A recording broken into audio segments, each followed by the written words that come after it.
পাপী মানুষের মৃত্যুর যন্ত্রণা যখন শুরু হবে তখন তার অনুভবের মধ্যে এই জিনিসটা আসবে, মনে হয় যেন তার শরীরের প্রত্যেকটা রগ ছিঁড়ে যাচ্ছে। বুক তো তৃষ্ণাই ফাটবেই।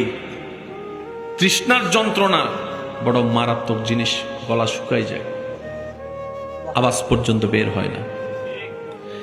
একদিকে বুক ফেটে যাবে তৃষ্ণার যন্ত্রণায়, অন্যদিকে সারা শরীরের নতুন নতুন অনুভবের যন্ত্রণা। তৃতীয় নম্বর, আপনার হাত পা নাড়তে না পারার সেই নিস্তব্ধতা। চতুর্থ নম্বর, বাবা হয়ে সন্তানদেরকে রেখে যাওয়ার সে কষ্ট।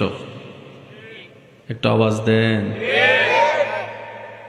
এই পৃথিবী, এই ঘর, এই ভারী জীবনে আর চোখে দেখা হবে না সেই অনুভবের কষ্ট। জানাজায় নিয়ে যাবে সেই কথা যখন স্মরণ আসবে, কবরে যখন রাখবে সেই কথা যখন স্মরণ আসবে, একটা ভয়ের যন্ত্রণা। কবরে ইচ্ছা না করলেও যেতে হবে, আপনরা রাখতে চাইলেও রাখতে পারবে না, পাঠাই দিতে হবে। ওই দৃশ্য মনে করে কবরে থাকার প্রথম রাতের কথা বারবার মনে পড়বে। প্রশ্নকারী যখন প্রশ্ন করবে, উত্তর দিব তো আমি কি দিব, প্রস্তুতিটা আমি নিতে পারিনি। এই কঠিন মুহূর্তে ঈমানদার হওয়ার পরিচয় দিতে হবে। একটা মানুষের জীবনের সবচাইতে মারাত্মক পরীক্ষার নাম হচ্ছে মৃত্যুর পরীক্ষা।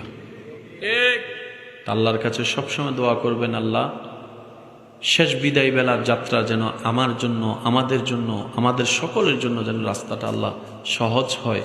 তুমি আমাদেরকে দয়া করে সেই রাস্তাটা করে দিও। এই দোয়াটা যেন আমাদের সবার দোয়াতে শামিল থাকে, কারণ হাজার কঠিন পথ সহজ হয়ে যায় রবের যখন রহমত হয়ে যায়। সুবহানাল্লাহ।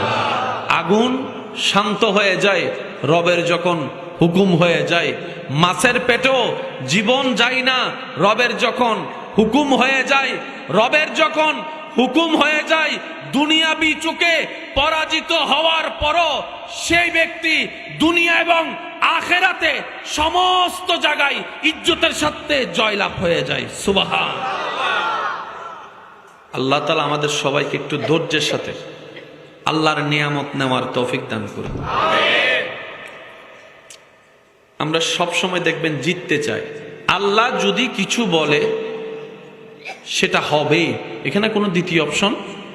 আল্লাহ তাআলার ফরমান হচ্ছে, ওয়ালা নাবলুওয়ান্নাকুম বিশাইইন মিনাল খাউফি ওয়াল জুই ওয়া নাকসিন মিনাল আমওয়ালি ওয়াল আনফুসি ওয়াস সামারাত ওয়া বাশশিরিস সাবিরিন।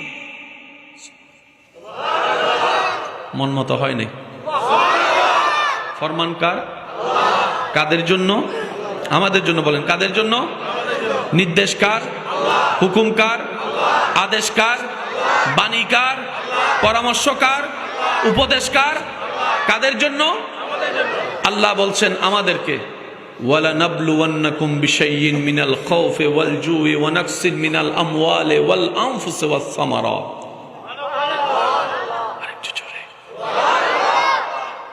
একবার এবার আল্লাহ বলছেন, ওয়া বাশশিরিস সাবিরিন। এবার তৃতীয় পাঠ, আল্লাযীনা ইযা আসাবাতুহুম মুসিবা ক্বালু ইন্না লিল্লাহি ওয়া ইন্না ইলাইহির রাজিউন। রব্বুল আলামিন বলে, হে আমার বান্দারা, পৃথিবীতে আমি তোদেরকে পাঠিয়েছি, মায়ের পেটে আমি তোদেরকে পাঠিয়েছি, মায়ের পেটে আমি তোদেরকে বানিয়েছি, মায়ের পেটে আমি তোদেরকে খাওয়াইছি, মায়ের পেট থেকে আমি আল্লাহ তোদেরকে হুকুম দিয়ে দুনিয়াতে পাঠিয়েছি, দুনিয়াতে পাঠিয়েছি। বান্দারে, এই দুনিয়াতে যেহেতু তোকে পাঠিয়েছি, দুনিয়াটা আমার তৈরি, আমার যা ইচ্ছা আমি তা করব, সেটা আমি খালিকের ইচ্ছা। আবার আমি খালিকের ইচ্ছা, আমি খালিকের নির্দেশনা, আমি খালিকের প্ল্যানিংটা তোরা শুনে নে। বান্দা বলে যে আল্লাহ বলুন। এবার আল্লাহ পাক বলে, ওয়ালা নাবলুওয়ান্নাকুম বিশাইইন মিনাল খাউফ ওয়াল জু ওয়া নাকসিন মিনাল আমওয়ালি ওয়াল আনফুসি ওয়াস সামারাত।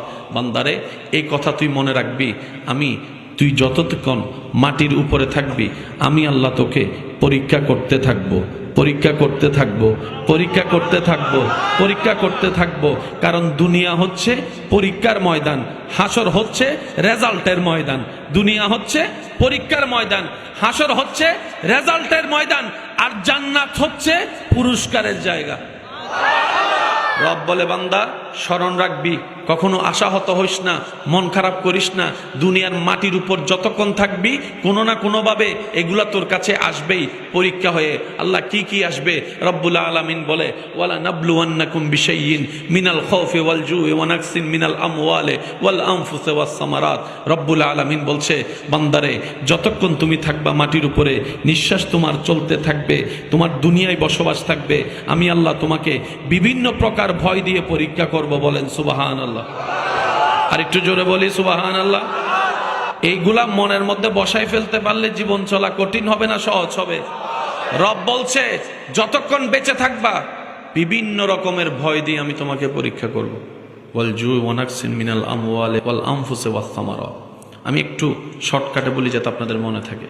রব বলছে, যতক্ষণ মাটির উপর থাকবা বিভিন্ন রকমের ভয় তোমার সামনে আসবে।